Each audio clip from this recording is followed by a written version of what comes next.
내가 지금 꿈을 꾸나? 그렇게 생각할 수밖에 없다. 나는 지금 처음 보는 사무실에 앉아 있으니까. 그것도 어마어마하게 크고 좋은 사무실에. 눈은 즐겁지만 있으면 안 되는 곳에 와 있는 느낌이라 부담스럽다. 드레스 코드가 있는 고급 호텔 레스토랑에 목이 늘어나서 잠옷 아니면 벌레로밖에 못쓸 티셔츠랑 욕실 슬리퍼 차림으로 앉아 있는 것 같은 그런 심정이다. 꿈이겠지. 저기 탁자 위에 홀로그램 같은 게 둥둥 떠 있는데 당연히 꿈이겠지. 희한하네. 요즘 SF 영화를 많이 본 것도 아닌데 왜 이런 꿈을 꾸지? 어라. 창밖에 구름이 보인다. 운동장처럼 넓은 사무실은 한쪽 면이 통째로 유리창인데 바깥에 구름이 흘러가고 있다. 꼭 비행기 안에서 내려다보는 것 같은 풍경인데 저거 진짜 구름인가? 아니면 영상? 진짜라면 이 사무실 대체 몇 층인 거야? 아냐, 오버테크놀로지 세계관이라면 아예 사무실이 날고 있을지도 모르지? 확인해보고 싶은 마음은 굴뚝 같지만 할 수 없다. 내가 이걸 꿈이라고 생각하는 두 번째 이유. 지금 내 몸은 꼭두각시처럼 내 통제를 벗어나 움직이는 중이다. 저절로 고개를 돌려 창밖에 구름을 한 번 봤다가 손목시계도 한 번 봤다가 주인공 슬슬 두시네요. 입이 저 혼자 움직이면서 말까지 한다. 내가 통제할 수는 없지만 감각은 확실하게 느껴진다. 시각, 청각, 후각, 피부감각. 미각은 정확히 모르겠지만 침을 삼키는 게 텁텁한 걸 보면 이것도 느껴지는 것 같고 좀 소름 끼친다. 이게 자각몽이라는 거구나. 그러네요. 정 대표님 준비되셨으면 슬슬 인터뷰 시작할까요? 사근사근할 말투. 내 고개가 돌아간다. 맞은편에 앉은 여자를 바라보다 있다. 40대 중반쯤으로 보이는 여자다. 목소리만 듣고 푸근한 얼굴을 상상했는데 전혀 아니었다. 밝은 금발의 수트커트. 잔주름 위에 뾰족하게 그린 눈화장이 까다롭고 도도한 인상을 풍긴다. 포인트는 잉크처럼 선명한 검은색 입술. 검은색 입술. 립스틱 취향 참 특이하네. 그런데 내가 이 여자를 어디서 본 적이 있나? 꿈속에 나오는 등장인물은 현실에서 본 얼굴로 조합된다고 하던데. 주인공. 그러시죠. 주인공. 그런데 뭐하러 박 국장님까지 오셨어요? 박 국장. 정 대표님 독점 인터뷰인데 당연히 직접 와야죠. 그래야 대표님이 시간도 좀 더 빼줄 거고. 안 그래요? 우리가 그럴 만한 사이는 되잖아요? 주인공. 하하, 그럼요. 인터뷰도 박 국장님이 하실 거예요. 박 국장. 인터뷰는 송 기자가 하고 저는 중간중간 간섭이나 하려고요. 저야 정 대표님 스토리를 알 만큼 아니까. 아예 어린 친구가 하는 게 고정관념도 없고 새로운 소스 뽑아내기에도 더 좋을 것 같아요. 그러고 보니 박 국장 옆에 젊은 여자가 함께 앉아 있다. 작은 얼굴 안에 다양한 인종이 보이는 혼혈미인이다. 몸매도 끝내준다. 그런데도 박 국장의 존재감이 워낙에 세서 눈이 잘 안 간다. 박 국장. 인사드려. 송 기자. 송송. 네, 안녕하세요. 정 대표님. 송송입니다. 이 순간만큼은 다행이다. 내가 몸을 통제했다면 웃었을지도 몰라. 주인공. 송 기자님. 반갑습니다. 내 몸은 특이한 이름을 가진 혼혈미인과 몇 마디 대화를 나눈다. 마음대로 할 수 있는 게 하나도 없으니 나는 그들의 대화에 귀를 기울였다. 눈에 보이는 것들도 꼼꼼히 보고 자각몽을 꾸는 건 처음이라 모든 게 신기하다. 송 기자를 보고 있던 눈이 움직인다. 컴퓨터나 TV의 모니터가 아닐까 싶은 화면이 스치듯 보였다. 까맣고 반들반들한 화면 위로 떠오른 얼굴도 잠깐이었지만 똑똑히 확인했다. 내 얼굴은 20년쯤 늙은 모습이었다. 어쩐지 중년 나이인 박 국장이랑 너무 편하게 대화한다 싶었지.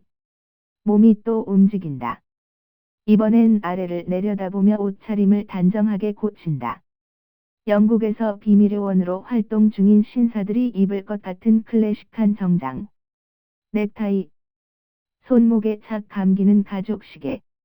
명품을 잘 모르는 내가 보기에도 한두 푼 하는 물건들은 아닌 것 같다. 나 돈 좀 버나 본데.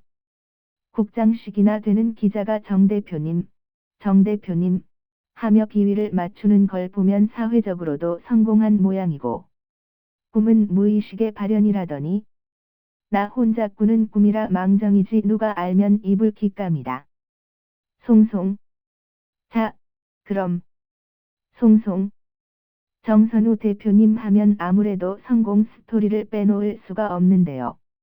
밑바닥에서 시작해서 실전팔기의 노력 끝에 이렇게 글로벌 매니지먼트사의 대표가 되셨으니까요. 우에서 처음 일을 시작하셨는데 처음 출근하던 날 혹시 기억하세요? 송 기자가 잔뜩 긴장한 티를 내며 인터뷰를 시작한다. 주인공. 그럼요. 오래전인데도 그날은 기억이 생생해요. 첫 출근이라 잠이 안 와서 뒤척이고 있었는데 갑자기 새벽 4시까지 회사로 오라고 연락을 받았거든요. 한숨도 못 자고 형차 얻어 타고 바로 출근했었죠. 송송. 사회인으로서의 첫날은 어떠셨어요? 주인공. 아, 그날 정말 다이나믹했어요. 송송. 어떤 점이요? 주인공. 매니지먼트 사업부에 지원할 때까지만 해도 저는 당연히 배우를 담당하게 될 줄 알았어요.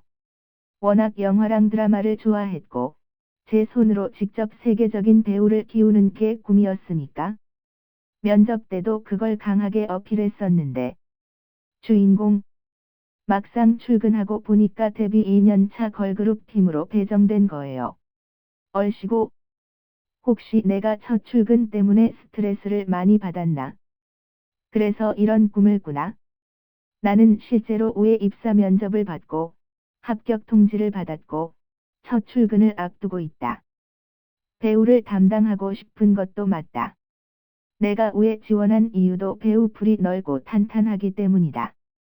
그 중엔 충무로 흥행보증수표나 한류스타 같은 타이틀을 달고 있는 톱스타도 여럿이고 작은 배역이지만 할리우드로 진출한 배우도 있다. 우에서 합격 통보를 들은 이후부터는 어떤 배우에게 배정될지에 대한 기대와 걱정으로 밤잠도 설쳤다.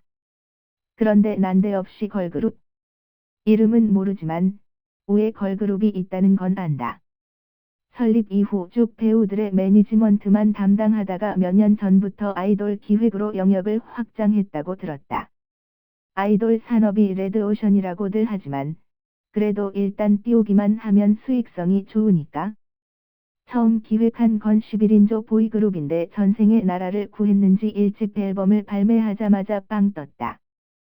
괴물 신인이라고 불리며 그해 신인상이란 상은 다 휩쓴 효자그룹이라고 우에 기사에서 봤다. 그룹 이름은 가물가물한데 별명은 기억난다. 초등학생들이 환장한다고 초통령. 데뷔한 그 해의 투자금 회수, 흑자로 돌아서며 돈을 갈피로 쓸어 담았댔지. 그 성공에 고무된 우는 기들이 벌어온 돈을 그대로 다시 투자해 본격적으로 아이돌을 키우기 위한 인하우스 시스템을 구축했고 새로운 걸그룹을 시장에 내놓았다. 내가 아는 건 딱 여기까지다. 내가 읽은 우 기사들에는 걸그룹에 대한 정보가 많지 않았으니까 뭐 망했나 보지. 그 이상은 관심이 없어서 알아보지도 않았다. 난 걸그룹이 아닌 배우를 담당할 거니까. 송송. 그때부터 넵튠이랑 정 대표님의 인연이 시작된 거네요. 넵튠. 한때 유행했던 TV 만화의 미소녀 전사가 생각나는 팀명인데. 송송. 당시에는 아주 당황스러우셨겠어요. 주인공. 듣자마자 망했구나 싶었어요. 그런데 결과적으로도 망하긴 했죠. 출근 첫날부터 완전히 찍혔거든요. 송송. 네. 지켜요. 주인공. 그때야 저도 사회초년생이었고 배정이 마음에 안 든다는 티가 확 났을 텐데 첫인상이 좋았을 리가 없죠. 지금 생각해보면 그때부터 고생문이 활짝 열렸던 거죠. 제 인생을 7전팔기라고들 하지만 첫날 첫 단추를 잘못 끼우지만 않았으면 그렇게까지 넘어지진 않았을 거예요. 오야, 정선우. 머리는 무겁고 가슴은 답답하다. 오랫동안 잠수를 하다가 수면 위로 떠오른 기분이다. 아래를 내려다보니 안전벨트가 가슴을 짓누르고 있다. 벨트를 풀고 기침을 했다. 옆에 앉은 사람이 내 어깨를 두드린다. 누구지? 아, 형 두꺼운 불태 안경과 심심한 얼굴. 형이 맞다. 주위를 둘러보자 크고 멋진 사무실은 온데간데 없다. 여긴 형의 차 아니다. 주인공. 뭐야? 형. 뭐긴 뭐야? 다 왔어. 첫 출근하는 놈이 정신 번쩍 차려야지. 너 선배들 앞에서도 멍 때리고 그러면 안 된다. 내가 매니저는 잘 모르지만 어떤 직업이든 신입은 무조건 빠릿빠릿해야 돼. 주인공. 멍 때린 게 아니라 깜빡 졸았나 봐. 형. 졸긴. 너 10초 전에도 나랑 얘기하고 있었는데. 눈도 뜨고 있었고. 주인공. 무슨 소리야? 나 꿈도 꿨는데. 형. 10초 만에 잠들어서 꿈까지 꿨다고. 형이 비웃는다. 내가 생각해도 그렇다. 그런데 난 분명 꿈을 꿨다. 그것도 자각몽. 꿈속에서 보고 들은 게 생생하게 기억난다. 커다란 사무실. 좀 늙은 내 모습. 박 국장. 송 기자. 2년차 걸그룹 넵튠이라는 이름까지. 그런데 10초 전까지 멀쩡하게 얘기 중이었다고. 김현증도 아닌데 그렇게 갑자기 잠드는 게 가능한가? 별일이 다 있네. 주인공. 피곤해서 기절했나? 꿈도 되게 희한한 꿈 꿨어. 형. 무슨 꿈? 주인공. 내가 매니지먼트 회사 대표였어. 형. 그거 길몽이네. 주인공. 아냐. 딱 거기까지만 좋았어. 인터뷰하면서 옛날 얘기를 하는데 기가 차서. 후에 첫 출근을 했는데 배우가 아니라 2년차 걸그룹 팀으로 배정됐대. 그리고 선배한테 찍혀서 고생문이 열렸다고. 에이씨 개꿈이야. 이거. 형이 바람 빠지는 소리를 내며 웃는다. 형. 걸그룹. 그것도 괜찮잖아. 재밌을 것 같은데. 주인공. 재밌긴 뭐가 재밌어. 형. 너 애 보는 거 잘 하잖아. 비슷하지 않을까? 주인공. 무슨 헛소리야? 그리고 난 아이돌 매니저는 별로야. 아이돌이 싫다는 건 아니다. 걸그룹 좋지. 예쁘고, 귀엽고, 섹시하고. 얼마나 좋아? 하지만 아이돌 매니저를 하는 건 싫다.